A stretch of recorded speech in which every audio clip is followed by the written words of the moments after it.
제87화 곤륜산맥 곤륜파 도관들.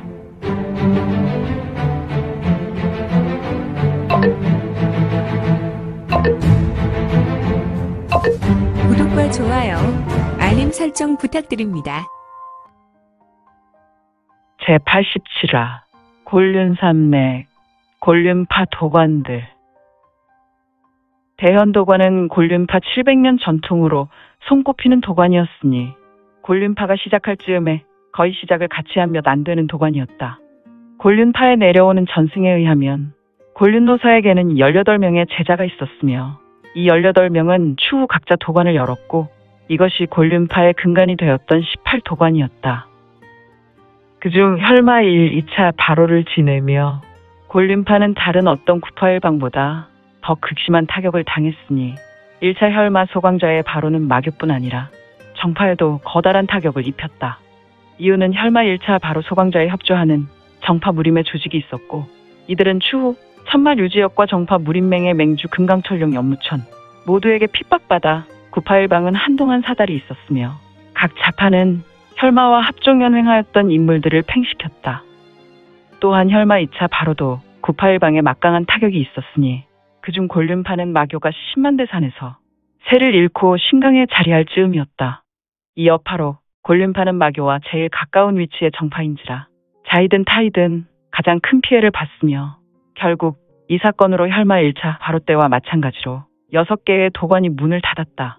이제 곤륜파에 남은 도관은 단 6개였으니 이는 이름하여 형기, 송악, 대현, 팔진, 곤, 금곡 그 중에 성문이 소속에 된 문화는 금곡사관이었으며 현재 송악의 18대 제자인 양천이 곤륜파 삼청에 기거하며 곤륜파의 장문인 직을 수행하고 있었다.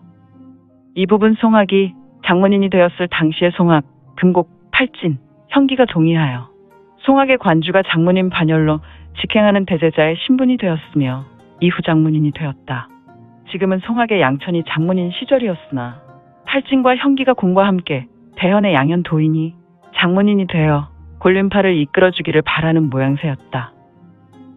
대현의 양현은 공리공론을 멀리하고 철저하게 현실과 타협하고 현실 속에서 도를 실현하는 실사구시의 전승을 쫓는 도관이 되었으니 물론 과거에는 그렇지 않았지만 팔진과 현기도 현실 세계에서 주는 단맛에 중독되었는지 이대현을 공과 함께 지지하게 되었다. 이들은 송악과 금곡의 가르침이 현실을 떠나 도교의 이상만 추구하는 공리공론을 따르는 무리로 판단했으니 말이다. 결국 이러한 모양새는 곤륜파를 더욱 암천의 세계로 휩쓸려 떠내려가게 했으니 저벅. 석양, 노을이 드는 작은 시골길. 이미 봄은 왔지만 이곳 청해 곤륜산맥 들판과 시골길은 아직도 이곳저곳에 녹지 않은 눈이 있었으며 중원 중심에서 온 낯선 이방인이 있다면 아직도 옷깃을 여미는 기운일 것이다. 여기 시골길에 여름철에나 입는 얇은 흑색 무복을 입고 걸어가는 자가 있었는데 이 자는 이 추운 날 감기도 모를 자인가. 하지만 그의 걸음이 씩씩하고 당당하여 추위는 아랑곳하지 않을 걸음이었다. 그리고 이 자의 모습을 보라. 석양, 노을빛에 비친 그의 얼굴과 신형은 마치 하늘에서 방금 내려온 신인과도 같은 모습이었으니 결국 내가 200여 년 전에 묶어 두었던 밀문의 금천결을 풀어낸 것에 한 달이나 소요했으니 과연 대현도관이 다른 도관을 핍박이나 하지 않았을까? 속히 곤륜파 삼청산문으로 가봐야겠군. 하지만 주변 황주연 마을들이 곳곳에 있어서 신법을 전개하기는 좀 그렇군. 유성문이었다. 그는 곤륜산맥 최북단에 있는 통천봉에 있은지 이미 한 달의 시간이 지났으며 그는 그곳에서 200여 년 전 혈마 2차 발호 후 스스로 금제를 가한 부분을 풀어내어 온전한 무신으로 돌아온 것이다. 지금 그의 의복은 통천봉 환인천원 조사 전에 미리 마련된 흑색 무복이었으니 200여 년 전의 의복이라 그런지 흑색 무복은 다른 일체 꾸민 모양이 없는 시대 지난 의복으로 보였으니 저벅. 이제 마문밀기, 아수라 혈기 등은 내게 어떠한 타격을 주지 못할 것이다. 그리고 비록 마문밀기에 노출되었고 마문밀기인 폭멸열화기로 제조되는 폭멸마인들도 만들어진 지 한 달이 되지 않았다면 능히 아수라 혈기를 제거하고 그들을 정상인으로 다시 돌려놓을 수 있겠다. 그러나 이미 마문밀기에 노출된 지 한 달 이상이거나 마문밀기에 대항할 수 없는 일반인, 즉 쌓은 내가 공부가 없어 이 아수라 혈기의 내성이 없는 자라면 다시 원상태로 돌려놓지 못할 것이다. 성문은 이러한 생각을 하며 힘차게 걸어나갔다. 저벅, 저벅, 저벅, 척. 그는 멈췄으며 눈을 들어 좌우로 살핀다. 그의 두 눈에 한 마을이 보였는데 고즈넉한 마을이군. 이곳 청해에 이런 마을이 있었나? 내가 이곳을 온 지 벌써 30여 년이 넘어가니. 하늘에서 노을이 광선처럼 쏟아졌고 성문의 두 눈에 들어온 마을은 해가 저물고 있어서 그런지 황주현 시골 마을이 좀 신비롭게 보였다. 성문은 이 마을로 방향을 잡고 다시 거침없이 걸어갔다. 그런데 이것은 무슨 소리인가? 유성문은 수시쪽에 이미 하단전, 중단전, 상단전이 모두 활짝 열려 있었으며 그는 일반 무리민과 달리 5성과 육감이 모두 발달해 있었으니 능히 천열이 떨어진 곳이라도 그가 세미한 소리에 집중한다면 나뭇잎 떨어지는 소리도 들을 수 있었다. 후후후후후후후. 어디를 가나 물의 배는 존재하지. 어차피 늦은 시간. 장난을 치고 천천히 3층으로 올라가야겠구나. 성문은 짙은 미소를 지었고 그의 미소는 노을빛에 더욱 빛을 발하고 있었다. 아무튼 그는 반각의 시각이 지나 마을 입구에서 바로 미세한 파공음이 들린 곳으로 발걸음을 돌렸고 그는 한 초가의 쌀인문을 밀고 들어갔다. 야이, 어서 네 놈들이 가지고 있는 그릇과 가재도구를 꺼내오고 농기구 등 철이 달린 모든 물건을 꺼내오거라. 우리는 그렇게 많은 시간이 없구나. 쌀인문을 밀고 들어온 유성문의 두 눈에 3명의 도인이 들어왔다. 그리고 그들은 2명의 노인에게 위협을 가하고 있었으며 이미 이 도인들에게 당한 2명의 남자 성인은 마당 바닥에 대자로 누워 있었다. 또한 집안 창고에는 무언가 떨어지는 소리가 들렸으니 이는 딱 봐도 무법의 현장이었다.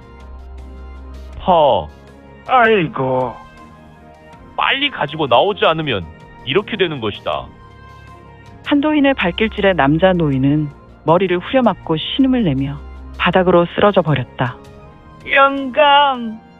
다른 여자 노인은 쓰러진 남자 노인의 몸을 부축하며 주저앉았다. 빨리 가지고 나오라!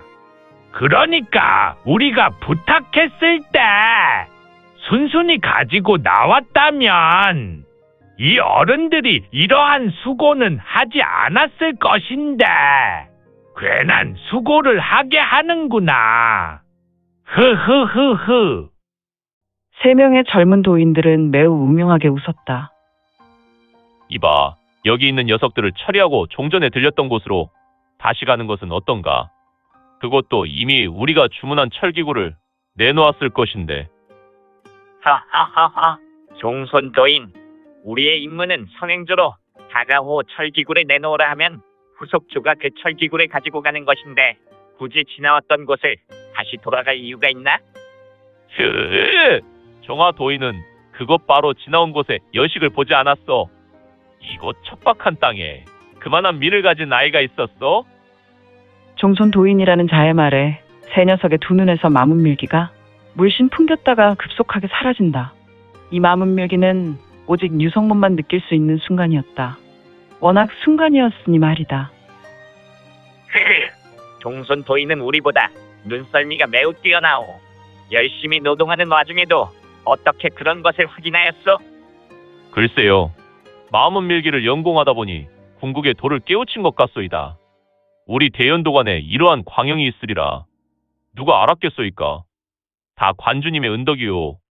역시 세속은 멀리하는 것이 아니라 세속에 깊이 물들면 또 다른 도가 보이니 말이오. 맞소이다.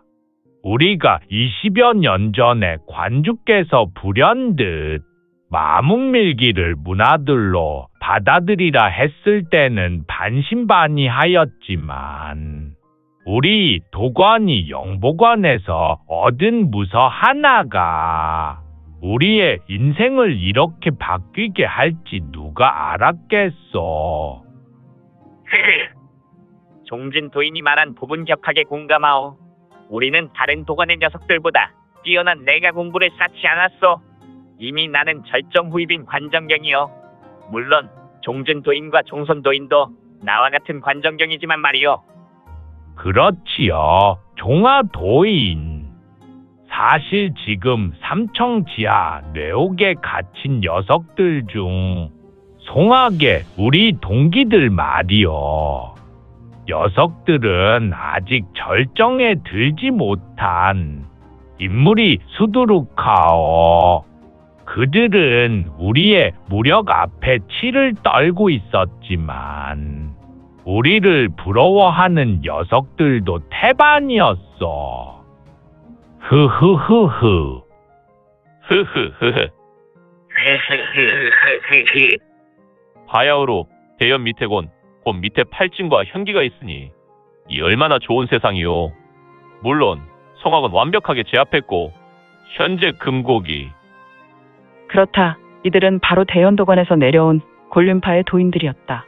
곤륜파의 학렬로 종자 배, 학렬은 현재 장문 아래 일대 제자들이 형자 배, 학렬이므로 이종자 배는 굴륜의 이대 제자로 보였으니 곤륜파는 앞으로 있을 전쟁을 대비하기 위하여 많은 철기가 필요했던 것 같았다. 혈마 바로는 피란강호 무림의 전쟁을 동반하였기 때문에 이곳 척박한 땅 청해에는 철기가 매우 귀한 물건이기에 이렇게 대현도관의 도인들이 동원되었던 것 같았다. 흐흐흐흐. 비록 어리지만 여아의 미색을 보고 나도 모르게 아랫도리에 힘이 들어갔지 뭐요. 흐흐흐흐. 꿀꺽. 정말이요.